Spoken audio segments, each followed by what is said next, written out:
Coming up next, I am honored to welcome Shanae T. Bryant to the stage. Shanae has 20 years of experience in the industry. You might recognize some of the titles she's worked on. Cough, Devil May Cry, Cough, Resident Evil, Cough, HoloLens. And you know what? On top of all that, she's also an avid comic book artist, as well as a published author. Wow, that's a lot of accolades. Shanae cares deeply about fostering inclusivity within these gaming spaces. She mentors professionals on career growth. And how does this not deserve a slew of hearts in chat? Please show Shanae some love while we welcome her to the stage.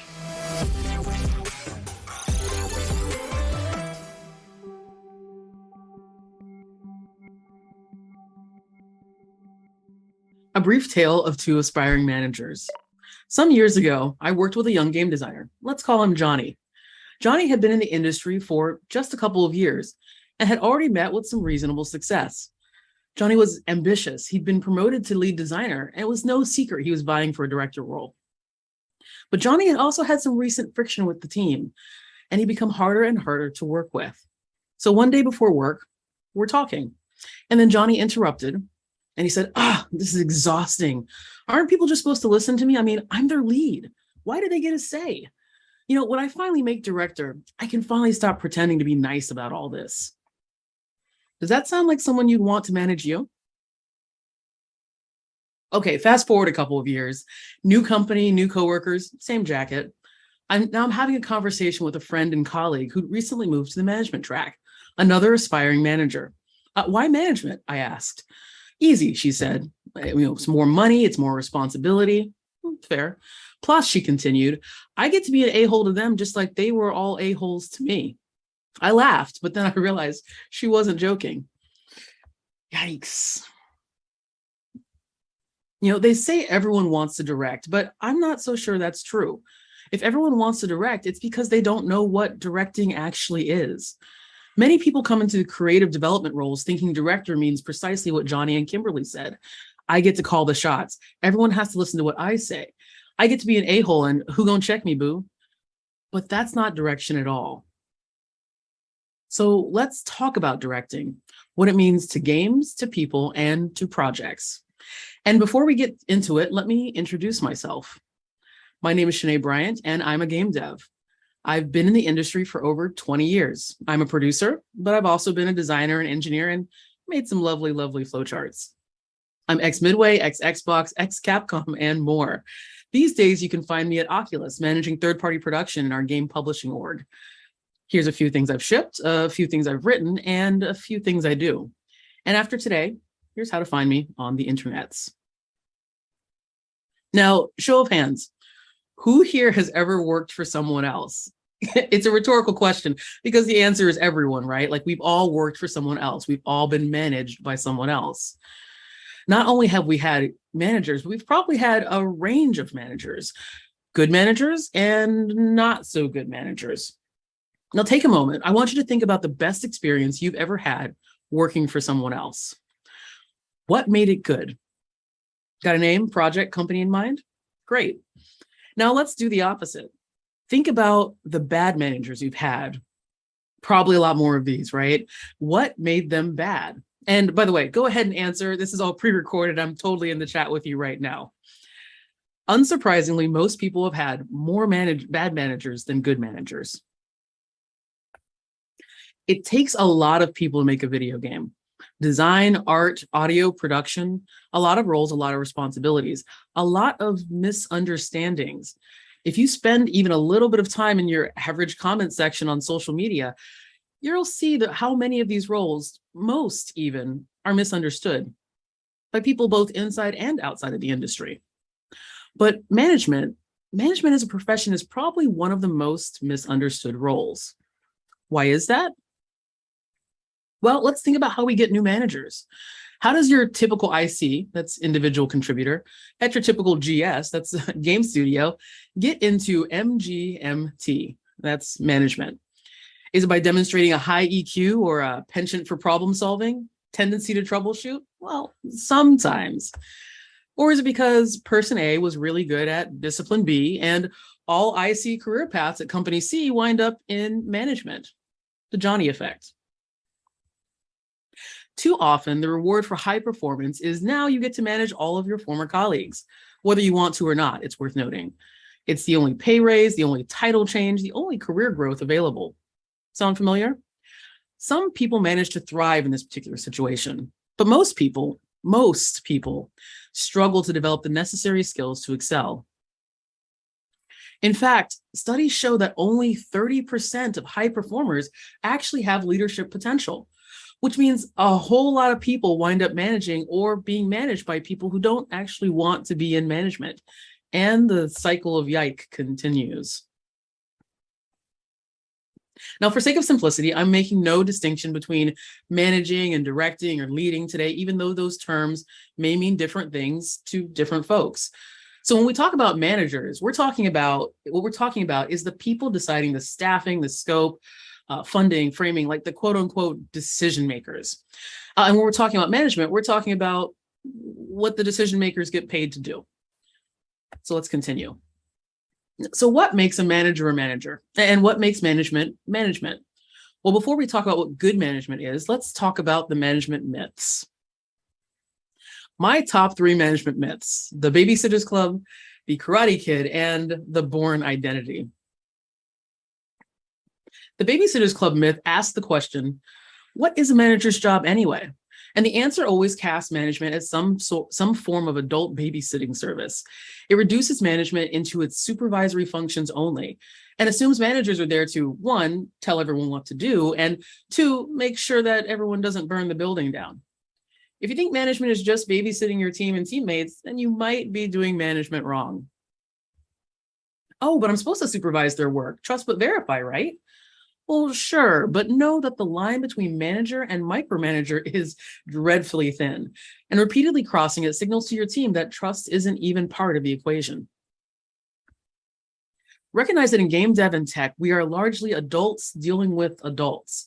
If you decide to treat your team members like children, then you immediately set up this uncomfortable, uneven dynamic that's prone to just pushing talent right out the door. A better approach? Own your role as manager, but embrace collaboration over micromanagement. Our job is not to create a team of mini-me's that think and act and make the exact same decisions that we would, and that's actually not even a thing. Our job is to create an environment where success is possible and mistakes aren't an immediate game over. Managers, we need to create a culture of mentorship that allows team members the space to learn and grow. Now, there's the Karate Kid. AKA you're the best around, and you're welcome for the earworm. This is the idea that I'm the boss because I'm the best, the smartest, the most talented one in the room. Everyone's basically here just to learn from me. You might find it hard to get an idea in edgewise around these folks. If you're a high performer turned manager, it can be easy to fall into this particular trap. As a designer, you maybe had the best, most creative ideas. As a manager, it's now your job to leave that job to someone else, which can be hard for even the most seasoned managers. But good managers endeavor to surround themselves with people who are even better than they were. So your job isn't to solve every development problem. It's to generate the right conditions for problem solving. And that's basically management in the shell of a nut. And next, the Bourne Identity. Nope, that's not a typo. It's just a trope. The idea that leadership is some inherent trait, but that implies that some of us are just born to lead, while others are born to lemming our way through life, I guess. But we know where this is going. If we assume leaders are born, and we look around and we see 91% of all of our leaders are men, well, then we give credibility to bad faith arguments that value men's leadership over that of women's. And that's no good. The same is true across all intersections of identity. Assuming leadership is birthright backs us into justifying all kinds of bad stuff in the status quo. And that serves to only keep women, non-men, Black and brown folks, and other marginalized groups out of decision-making. The not so shocking truth is that leadership ability is hardly hereditary. Much the opposite, it's study and practice and making new mistakes.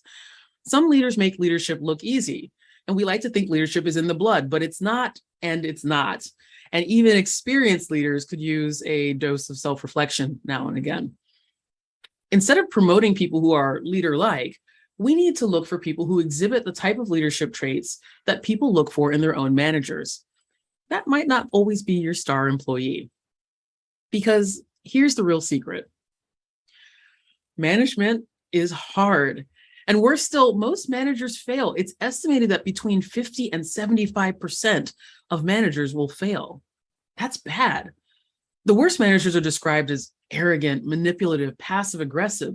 These are all words that would be fine to describe Thanos, but not so great to describe the person who's writing your annual reviews.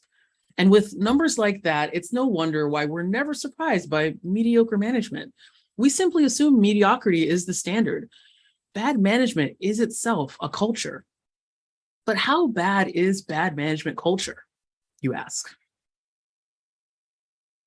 Well, in preparing for this talk, I did a lot of research on managers, management, and management advice. And there's just so much bad info out there, like from seemingly credible sources. Like here's Forbes advising you to never tell your manager about your long-term career goals or that you feel overqualified or stuck in your job. Or Business News Daily is showing you how to categorize your employees. Some apparently are high maintenance, and one wonders what the Venn diagram looks like. Or the CBS News article that argues that abusive managers are okay because they're successful. One more yikes for the yikes counter. We've learned to not only accept, but expect mediocrity in management. So I also asked this question on the Twitters, like, what qualities are generally mistaken for management ability? I got a few variations on a very common theme, which brings us back to our final management myth, the Peter Principle. As originally written, it says, in a hierarchy, every employee tends to rise to their level of incompetence. Ouch. Put it another way, being good at your current job doesn't mean you're going to be good at managing people doing that same job. So just because such and such is a great artist doesn't mean they'll be great at art direction. And just because what's-her-face refactored our networking code in record time doesn't mean she'd be great at managing all of engineering. And just because Johnny's a great designer doesn't mean he'll be a great design director. We all know that promotions will not trigger some kind of X gene or Pokemon-like evolution in our colleagues. So what's missing? What makes a good manager? I went back to the Twitters to ask. And I got a lot of answers. Empathy, communication, self-awareness, people skills. Unsurprisingly, not a single person said ability to passively aggressively look over my shoulder, hire their friends, or micromanage my bathroom breaks.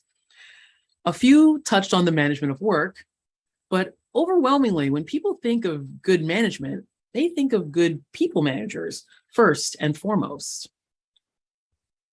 Good people management is hard to find and hard to leave. A great manager can manage morale even through the company's darkest storms. Likewise, a terrible manager will clear a department like a bad smell, even in the best of times. And as they say, people don't leave companies, they leave managers. But we haven't answered the fundamental question, why is good management so hard? Well, to start with, we often think management looks like this. Hiring and firing, feature creep, making important decisions, and more. And managing people is conveniently always someone else's job or problem. When management really looks a bit more like this. Management is more than just making decisions and occasionally asking, will it scale? Successful management is complex and varied, as unique as the project and the people making it. But even this isn't the full story, because turn this diagram on its side, and you see that management is actually a three-legged stool. It consists of people management, project management, and business management. And as with all three-legged stools, it's a balancing act. Effective management understands the importance of all three supporting parts. Simply choosing one leg or two to balance on and ignoring the others might work in the short term, but sooner or later, the whole system crashes. So why is it that when I asked about management, good and bad, everyone focused on the people part? Because again, people don't leave companies, they leave managers. And because all the data is telling us that we as managers, well, we need to get better at this part of the job. There's a reason why 75% of employees report the most stressful part of their job is their immediate boss. And as an employee, I want my manager to care about me, to care about my career, and to care about the things that I say are important to me. And managers, to do that, you have to do just that, care about people. Effective management demands it. In short, managers need to get a clue. No, not that clue. Clue stands for caring, listening, and understanding. C is for caring. It means caring about what people tell you they care about, like whether that's difficulty understanding an assignment, whether it's anxiety about a presentation, it's caring about it. Don't listen to articles that tell you that as a manager, it's not your job to help your team member's career. It is absolutely your job. As a manager, you are in the business of success. And success is not just success of the studio or the project, it's success of the people on the project. As a manager, you play a key role in the careers of those around you, and that's a big responsibility. L is for listening. Listening tells people their opinions are valued, that what they say, that what they think matters. Sometimes as a manager, you're there to solve problems, and sometimes you're just there to lend an ear. You know, an old manager of mine taught me a useful tool to tell the difference. I'd spend 10 minutes telling him about how I was going to solve problem X with solution Y. And before he'd respond, he would pause. And then he'd ask me, Shanae, do you want my support or do you want my opinion? It was a great way to establish the role I needed my manager to play in that moment. And lastly, U is for understanding. Understanding that work is by definition transactional. Understanding that people should have complete lives outside of work. And work-life balance isn't the goal, it's the floor, despite what that 3 a.m. Sev might imply. Managing people is at the core of managing projects because without the people, there is no project. Let's say that one more time. Without the people, there is no project. The gulf between good and bad is usually directly traceable to how much a manager subscribes to that simple statement. And here's where I mentioned psychological safety and how it's critical to building not just high functioning teams, but heck, functioning teams. If you've never heard the term before, I highly suggest you Google everything I've got up on the screen right there and watch Amy Edmondson's wonderful talk as she discusses the concept. Required reading for becoming an effective manager. So how do we fix it? Well, we need to make better managers. We need to treat management as a discipline itself, not just a step up, but a skill to practice and hone. And how do we become better managers? Well, the same way one gets to Carnegie Hall. Practice, practice, practice. You see, what the Peter Principle gets slightly wrong is that people don't rise to their level of incompetence. They get promoted out of their area or discipline of competence. Johnny is still a great designer, but as we've learned, being a great designer doesn't necessarily guarantee that Johnny is a competent director. Which means we need better career paths for people seeking advancement, but not seeking people management. As principal level roles become more common, there's less pressure to seek out management for the wrong reasons. And that's a good thing. And lastly, we need to recognize that we have a problem. We have a crisis in management in the games industry. Back in 2020, we spoke about game dev heroics. We learned about how these so-called heroics have contributed to the burnout of entire microgenerations of game developers. And many of these young workers ultimately leave the industry. These are destructive practices and guarantee careers cut too short and devs who leave permanently scarred. Then in 2021, we spoke about the cultural shift towards remote work. Remote work was embraced by many, both out of circumstance and out of necessity. And in doing so, we proved largely unexplored ways to work remotely, creatively, and at scale. After 2+ years of remote successes, we now see a push for involuntary returns to office, and workers aren't necessarily on board with losing what they found. From great resignations to so-called quiet quitting, what we're actually seeing is a seismic shift in how games are made, how work gets done, and ultimately who gets a say in that decision. The Avenger level threat of multiple global pandemics has made the near impossible possible. And we can continue to fight it with RTO mandates and punitive practices, or we can embrace it and shift into a new phase of sustainable game development. Sustainable game development says we can find a healthy balance and even playful ways to make games that don't require us to sacrifice our careers, our joy, our sleep, and more.